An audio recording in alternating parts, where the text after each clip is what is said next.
Well, hello my friends, we meet again. It has been a while. Where should we begin? The humble album cover. The thing that you would stare at bringing the CD home, or now in this modern, enlightened age, the thing that comes up on your car stereo while you are driving and you pretend not to look at it. To me, the album cover is more than just packaging. It influences the way people hear and even listen to the music. And to me, the first thing which the album art does is colors the music, right? You know, for instance, I'll use Master of Puppets here, which is an honorable mention on this list, but the music sounds like it is this dark, deep red. It feels very oppressive and dark and moody, right? The music is colored blood red because of the album cover, if that makes any sense at all to you guys. Anyways, let's get on with the list here. So the first album on this list is Colors by Between the Buried and Me.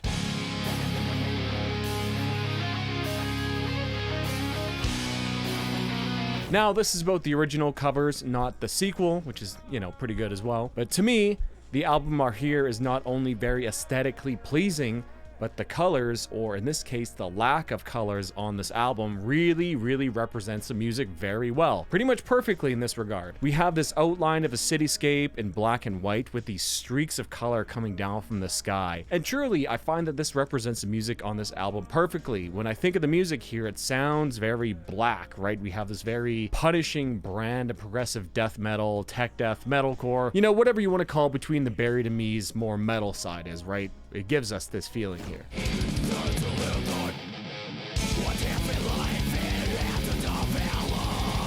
Which sounds like this oppressive and punishing dark cityscape we have here. Yet, in their sort of very strange avant-garde way, they add in these streaks of color to the music, whether it being the singer's amazing clean singing, or a beautiful lead passage, or even some sort of demented carnival music.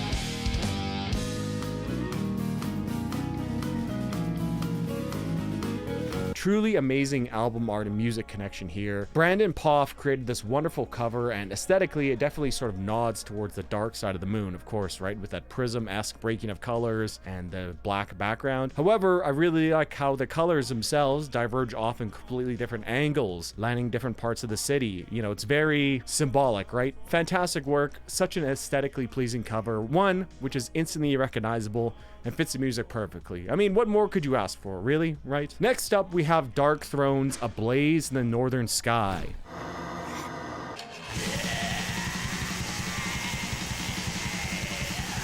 Again, like Colors, this is incredibly, insanely iconic album art, whose colors match the album perfectly.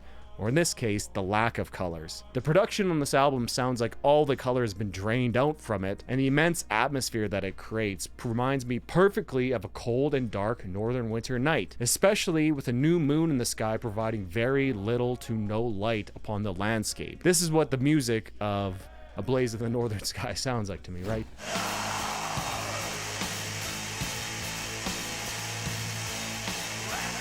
And also, this album art is very aesthetically pleasing, which of course will be a common theme throughout this video here, but you know, there's not much going on besides the logo in the top left and the album title at the bottom, and I always like a good title at the bottom of the cover. For whatever reason, I just think it fits well there. We have what appears to be some specks of stars in the background, and in the foreground, what looks to be maybe a bench, a rock, or maybe a tombstone. You know, it's black metal, who knows, maybe they took this photo in a graveyard. And then of course, we have the menacing head and long flowing hair of guitarist Ivar Enger, also known as Zephyrus. Now, apparently he was hanging off something, and this picture was actually rotated 90 degrees to make it look like he's floating. But the coolest thing about this cover is that the head and hair of Zephyrus looks like a blaze in the northern sky, like a comet, you could say, right? And interestingly enough, the word comet comes from the ancient Greek word kometis, which means to wear long hair or a long-haired star. So really, it is very satisfying to see a face with long hair be depicted as a comet, right? It really works together well. It's very symbolic of that. It literally represents a blaze in the northern sky, like a comet, with somebody's head and his long trailing hair. Of course, right, the facial expression is just amazing. It really just fits the music well here. I love it. Fantastic stuff, an absolutely iconic album cover whose influences on aesthetic culture going forward cannot be overstated. Also, shout out to their more death metal inspired release, Soulside Journey, also a great cover by Darkthrone. Matching the music is a must. It's not enough to just have fantastic art, and honestly, I don't think any cover has ever done it as well as Relentless Mutation by Archspire.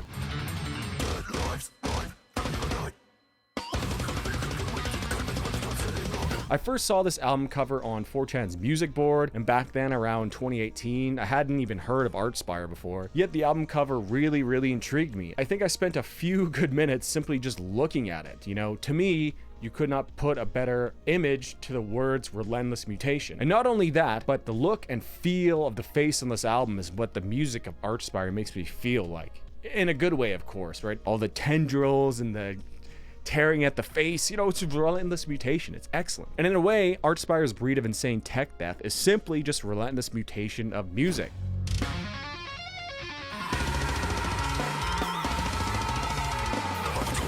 I suppose that's why this all just fits the bill so well. All the twists and turns, the sudden stops, the frantic, almost schizophrenic nature of the music, it's all just relentless mutation. The artwork is done by Elran Kantor, and man did he ever do a fantastic job. One of the all-time great album covers in my opinion, and a very recent one at that. So, if you are enjoying this video, hit that like and consider subscribing. I also just want to thank my Patreon supporters and YouTube members. You guys are the best. Thank you so much. Alright boys, well I've waited long enough in the video to bring up Death, so it's about time we do it here. Death has a lot of great covers, but to me, The Sound of Perseverance, specifically the redone cover in 2011, really takes the cake for me. It's just the best. I told you once, but I will say it again. This cover, with its distinctive fiery red and black color scheme, perfectly matches the color and feel and atmosphere of this album. It's so raw and percussive. It's furious and angry with its common themes of overcoming and persevering things, right?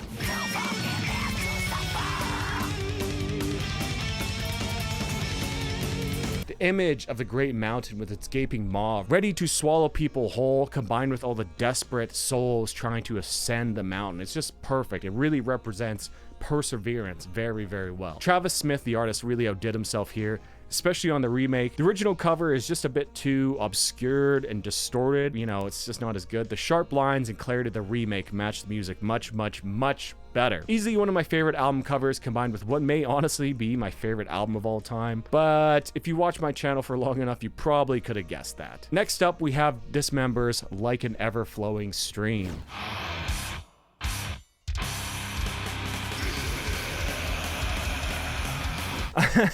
I mean, honestly, I could just put this image up without talking and that would explain it all. First of all, I really like the symmetry here. It's sort of a natural symmetry, which means it's not perfectly mirror symmetrical, but it's close enough that it makes it feel real, like it's a real place in hell that we are looking at, or like the entrance to hell, I guess. I love how the blue waters flow through this chasm in this earth and then become this lake of lava and fire.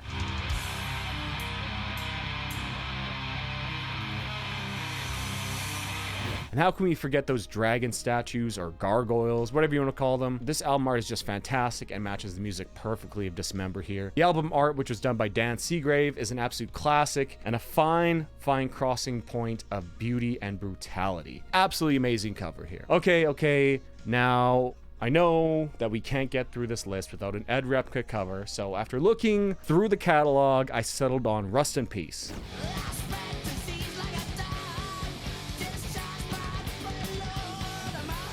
Although the artwork for Beyond the Gates by Possessed was a very close second. Now, you know, we all know this cover, right? One of the goats. The music sounds like it's in this grand hangar that Vic Rattlehead is in, and despite my wife pointing out that the green crystal that Vic is holding looks like the green indicator from The Sims, you know, I still love and adore this cover. I don't care. It's forever painted the music of Rust in Peace this cold blue color to it, right?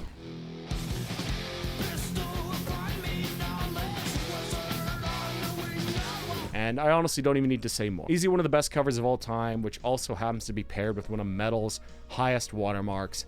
Fantastic stuff. Next, we have In Flames' Jester Race.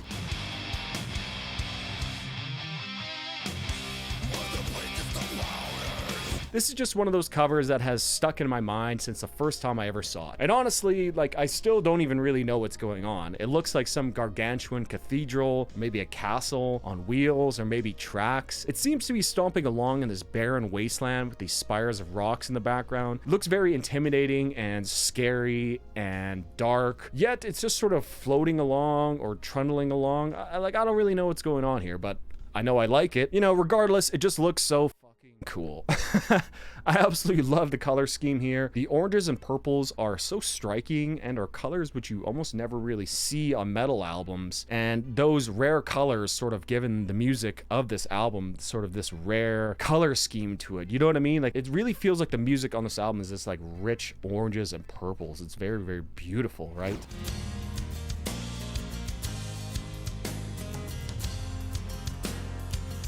And it fits the powerful majesty of the music on this album very, very well. The beautiful melodies and crushing riffs are really represented well in this cover with this sort of barren landscape with this huge hall on wheels or whatever it is, you know what I mean? And to be frank, honestly, the use of Comic Sans in the cover just kind of makes me love it more. It was the mid-90s, so we have to cut them some slack there. It's just so charming, right? It was just like, here's a font, we're just gonna use it, I guess, you know? I just love it. Great cover, great album, love it. Now, we have Constellations by August Burns Red.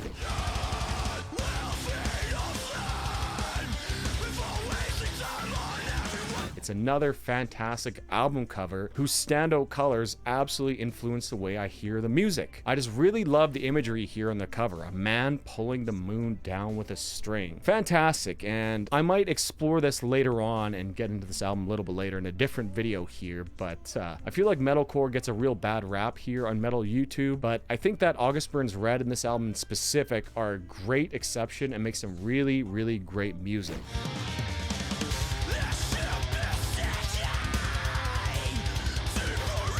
I love the dark reds, oranges, and forest green on here. These very vivid and rich colors which paint the music and tints it. And to me, it gives it a greater depth than it just had some bog standard metalcore cover to it. Great work by artist Ryan Clark here. It's just fantastic. Love this cover. Love this album. Excellent. And showing some more love for the metalcore side of metal, we have Current's 2020 release, The Way It Ends.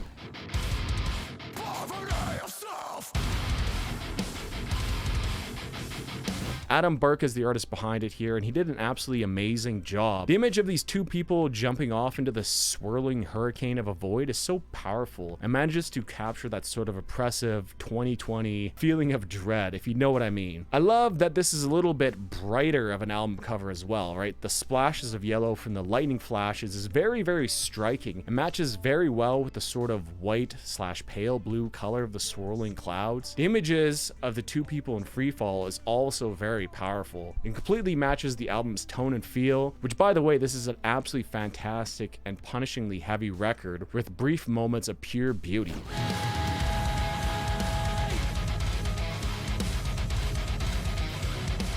Listening to this album, I sort of feel like I am falling into the void with these people on the cover. It's just fantastic. I love the title too, The Way It Ends. Yeah, excellent album here, excellent cover, great stuff. And before I give you my favorite cover, let us go through some honorable mentions here. So we have Stained Class, Ride the Lightning, Miss Machine, Melissa, Trilogy, Focus, The Number of the Beast, Gateways to Annihilation. I know it's an odd pick, but I like this cover a lot.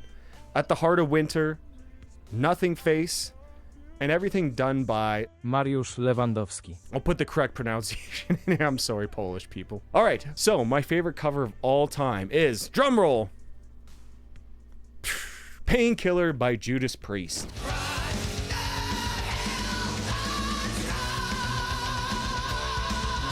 This art is done by Mark Wilkinson, and man, did he ever match the cover to the music perfectly. I mean, just look at it. It perfectly matches that metallic, very bright, and electric sound of this album, right? Look at what's on the cover here. A savior with wings, clad in mirror-like armor, is flying down over the Armageddon city scene below. Buildings are falling into lava, falling through the earth, and he's riding his dragon motorcycle with saw blades for wheels, complete with a dragon's tail flying out from behind it. To me, this is the logical conclusion of that traditional heavy metal sound and aesthetic.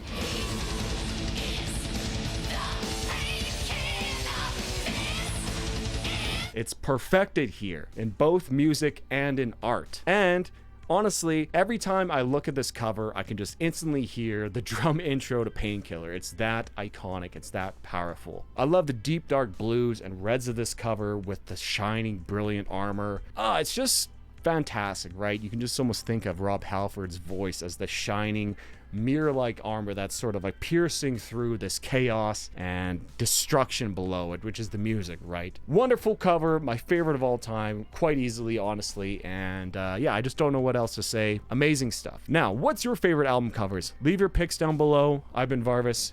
Cheers.